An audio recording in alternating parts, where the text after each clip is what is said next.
Refrigerator యొక్క belt లేదంటే rubber ఉంటుంది కదండి మనకి డోర్కి. సో అది ఎక్కువ డస్ట్ పట్టేస్తూ ఉంటుంది. అది ఏ విధంగా క్లీన్ చేయాలనేది నేను చూపిస్తాను. ఫస్ట్ అయితే నేను రిమూవ్ చేసేస్తున్నాను, ఎక్కువ డస్ట్ పట్టేసింది కాబట్టి. మరీ నార్మల్గా ఉందనుకుంటే రిమూవ్ చేయనవసరం లేదు. సో ఫస్ట్ అయితే దీన్ని మీరు రిమూవ్ చేసేయండి. దాని తర్వాత ఇది క్లీన్ చేయడం కోసం ఒక గిన్నెలోకి కొంచెం బేకింగ్ సోడా తీసుకున్నానండి. వంట సోడా అంటాం కదా, అది తీసుకున్నాను. మీ దగ్గర ఇది లేకపోతే బోరిక్ యాసిడ్ అని మనకి బయట మార్కెట్లో దొరుకుతుంది. అంటే బియ్యం పురుగు పట్టకుండా కలిపే మందు ఉంటుంది కదండి. సో అదైనా మీరు యూస్ చేసుకోవచ్చు, దానికైనా బాగుంటుంది.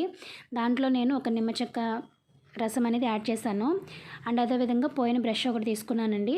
ఇప్పుడు ఈ రెండింటిని ఇలా మిక్స్ చేసేసుకున్న తర్వాత నేను ఇక్కడ వీడియోలో చూపిస్తున్న విధంగా క్లీన్ చేసుకోవడమే. నేను చాలా తక్కువనే తీసుకున్నాను. మీరు క్లీన్ చేసే దాన్ని బట్టి మీరు క్లీన్ చేసుకోవచ్చు.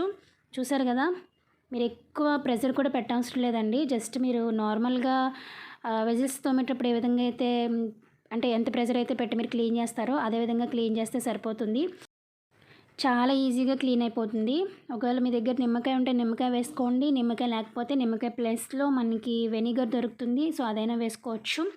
నిమ్మకాయలు అయితే అందరి ఇళ్ళల్లోనే అవైలబుల్గా ఉంటాయి కాబట్టి నేను నిమ్మకాయలు అనేవి చూపించాను. అండ్ వన్ సోడా కూడా మనం బేక్ చేసే వాటిలోనూ యూస్ చేస్తూ ఉంటాం కదా. సో అది మోస్ట్లీ అందరి ఇంట్లోనే ఉంటుంది. సో ఈ రెండింటితో అయితే మీకు ఈజీగా క్లీన్ అయిపోతుంది.